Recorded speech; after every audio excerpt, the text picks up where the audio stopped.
cik gadus mums palika, ja, lai aiziet līdz defaultam.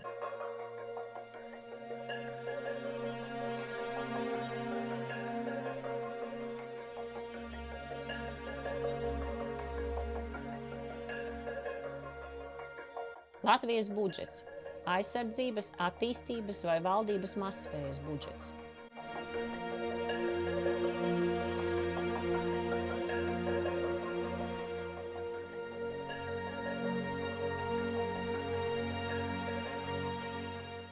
Mēs turpinām tērēt vairāk nekā pelnām.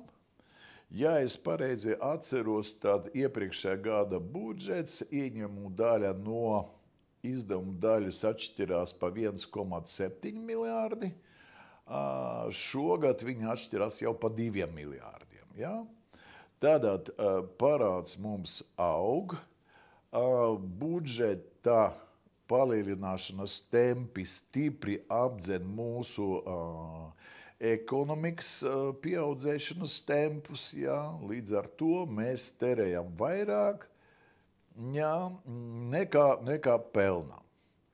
Nu, kā to kas saka, sadzīviskā veidā paskaidrot? Nu, pieņemsim, ir ģimene. Ja? Ir ģimene, viņai ir savs budžets. Ja?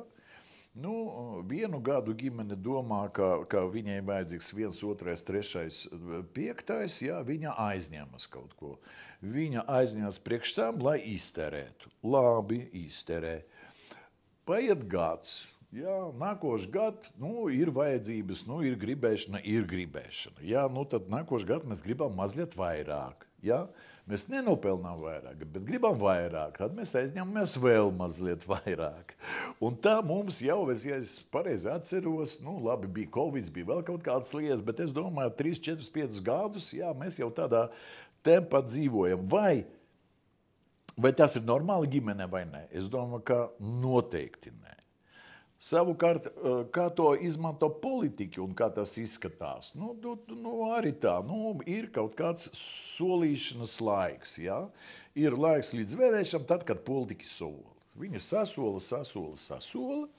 Jā, tas, kas, diemžēl, tas, kas skaistāk sasola, tas, kurš ir lielāks, kas saka, solītājs, droši vien, ka to arī ievēl. Atnāk laiks, kad vajag tomēr kaut kādu solījumu pildīt. Pirmkārt, visus solījumus izpildīt nevar, tāpēc a priori, ja, kad tikai sākās atskaites gads, pilnīgi skaidrs pie pirmā budžeta apstiprināšanas naudas nepietiek nevienam, nekam. Ja? Tas sarunas par to, kam vairāk nepietiek, viņas ir pilnīgi bezjēdzīgas, bet viņas ar katru gadu palielinās un palielinās. Tāpēc, ka sola vairāk, ja, un solījumus neizpilda vēl vairāk. Daļēji, kā mēs zinām. Ja? Kā tas notiek? Katram apsolītam kaut kā izdala pa kaut kādai daļai, lai pēc tam atskaitītos, ja, ka jā, mēs esam izpildījuši, bet atvainot ne līdz galam. Ja? Attiecīgi aizņemamies vēl vairāk. Ja? Cik ilgi tas var vilkties un ar ko tas var beigties? Ja mēs atgriežamies pie ģimenes kaut kāda piemēra, ja? Tad kādreiz tas pārsprāgs un kādreiz, kas saka, parādus vajadzēs atdot un tomēr vajadzētu strādāt labāk. Ja? Tas arī ir viss. Es domāju, ka bet galvenais ir tās, ka ļoti daudzi pie tā ļoti labi jūtās. Ja?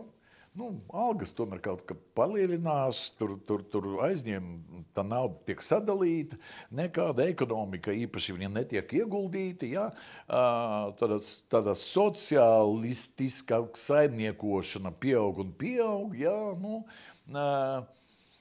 Šodien man jocīgi dzirdēt kaut kādus tādus frāzes, ka neskatoties uz to, ko cilvēks dara, viņam jāsaņem līdzīgu algu, citādi tas nav godīgi.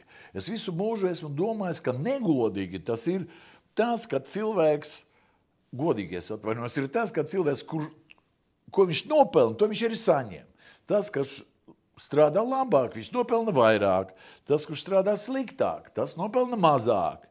Ja? Bet, šodien, diemžēl, tā situācija izskatās, ka tas nav godīgi. Ja? Ka godīgi ir visiem saņemt vienādi. Ko tas nozīmē rezultātā? Rezultātā tas nozīmē, ka ne tam cilvēkam, kurš labi strādā, ir stimuls strādāt labi. Ne tam cilvēkam, kurš slikti strādā, ja, ir arī kāds iemesls. Ja? Tāpēc, ka tas nav godīgi. Ja? Cik tālu tas var ilgties un cik tālu tas var notikt, ja? Redzēsim. Ja? Redzēsim. Kā tu domā, vai Latvija varētu nonākt defaultā, kad valsts vairs nevar pildīt savas saistības? Protams. Nē, skatāmies uz tempiem. Jā, mēs aizņēmāmies 1,7 miljārdu pagājušajā gadā. Uz šo gadu, uz nākošo gadu vajadzēs 2 miljārdus aizņemties. Jā. Tad tas, cik tur ir puse no IKP, droši vien jau ir tā robeža, jā, pie kuras, kas saka, mēs tojamies defaultām. Jā. Tur jāskata arī, cik mums jādod.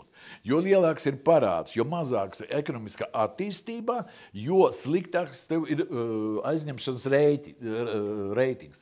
Jo sliktāks tev ir reitings, jo vairāk tev jāmaksā procenti. Ja?